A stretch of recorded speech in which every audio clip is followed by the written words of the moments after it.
Se ha hecho ya un largo periplo de debate en el Congreso de la República, que ya lleva más de 2 años.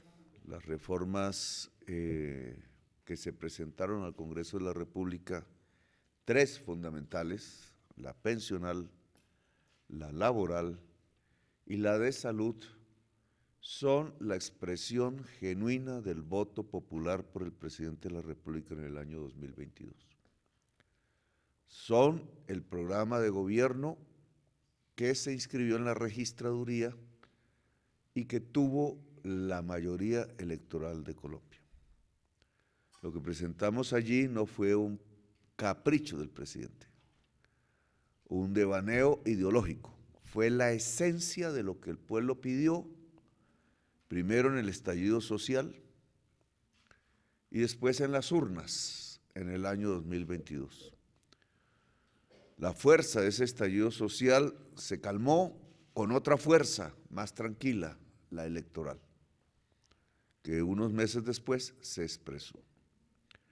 Lo que le presentamos al Congreso de la República entonces es la voluntad mayoritaria del pueblo de Colombia para hacer unos cambios que considera suficientes, pero importantes.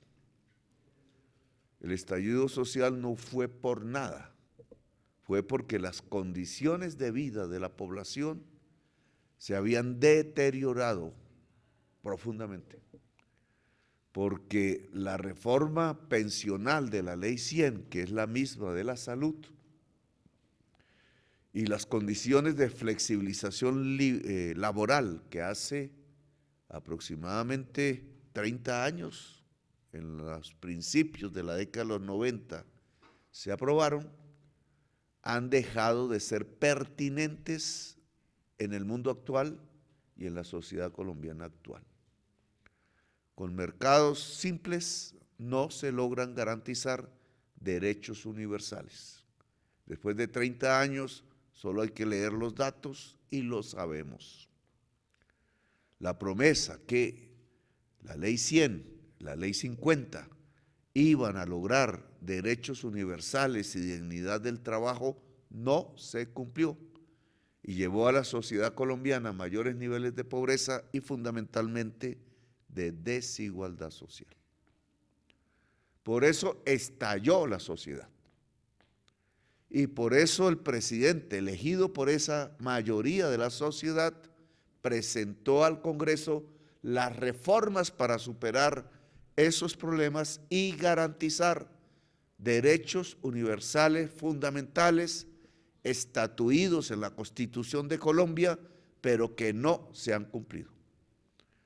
El derecho a un buen trabajo, a un trabajo digno, a estabilidad laboral, a que la trabajadora y el trabajador no sean tratados como esclavos, con jornadas laborales que hoy son las más altas de la OCDE y con salarios que son de los más bajos de América Latina. Una reforma a la salud que lleve médicos a donde no llegan nunca y que repare puestos de salud y hospitales en donde vive la mayor parte de la gente en condiciones deplorables. Y una reforma pensional que le lleva a 3 millones de viejos que hoy andan en las calles sin pensión, al menos un bono pensional.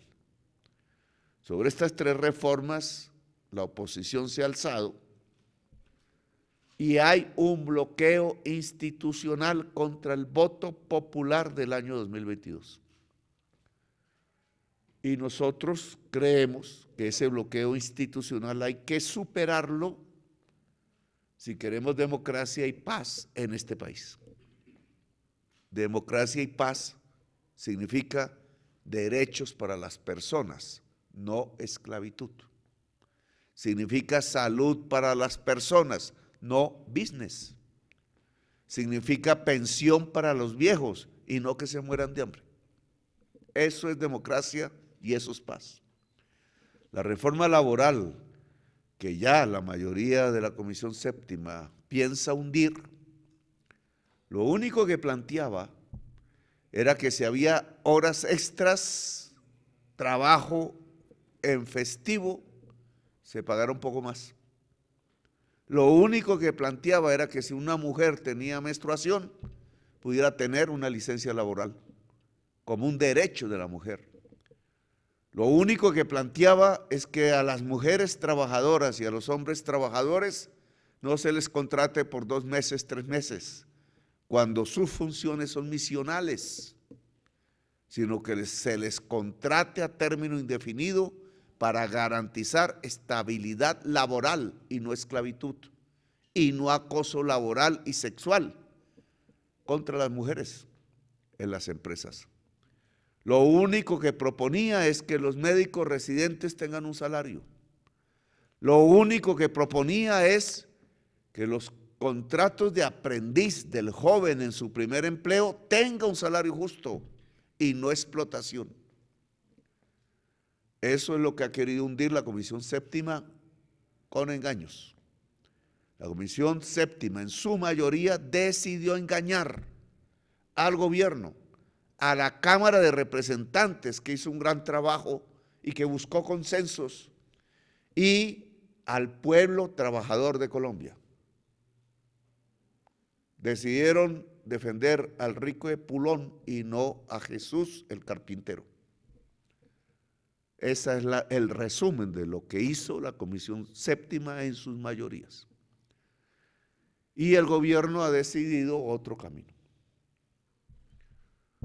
Nosotros creemos que es al pueblo al que le toca decidir. Nuestra convocatoria a un gran acuerdo nacional al que invitábamos al gran empresariado y a la oposición ha fracasado. Se burlaron de eso. Creyeron que acuerdo nacional era que el gobierno se arrodillara e incumpliera su programa de gobierno, y eso sí sería absolutamente antidemocrático. El bloqueo institucional es una dictadura contra el voto popular.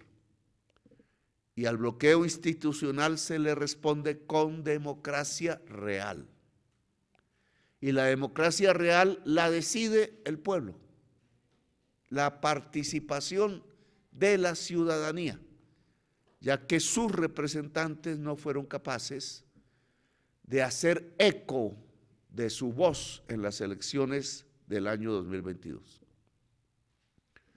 Y eso significa que hay que hacer una convocatoria al pueblo, no solo a movilizarse, sino a decidir. Y la manera como la Constitución de Colombia permite que el pueblo decida directamente se llama consulta popular. El gobierno nacional va a convocar una consulta popular para decidir sobre la reforma laboral y sobre la reforma a la salud en Colombia. Que sea el pueblo el que decida. Las leyes determinan cómo se convoca y qué tiempos tienen para hacer una consulta popular. Vuelve a pasar por el Senado, pero ya en una comisión no de 8, sino de su plenaria. No querían que este proyecto pasara a la plenaria, pues ahora pasa, pero no para definir el contenido del proyecto ya, sino para decidir si se convoca al pueblo o no. Nosotros creemos que la plenaria del Senado de la República debe convocar al pueblo y desbloquear institucionalmente al país, porque es necesaria la democracia en Colombia y no la dictadura. Así que el gobierno convoca al pueblo colombiano, todo, a decidir, y convoca una consulta popular para definir la reforma laboral y la reforma a la salud. Gracias por haberme escuchado.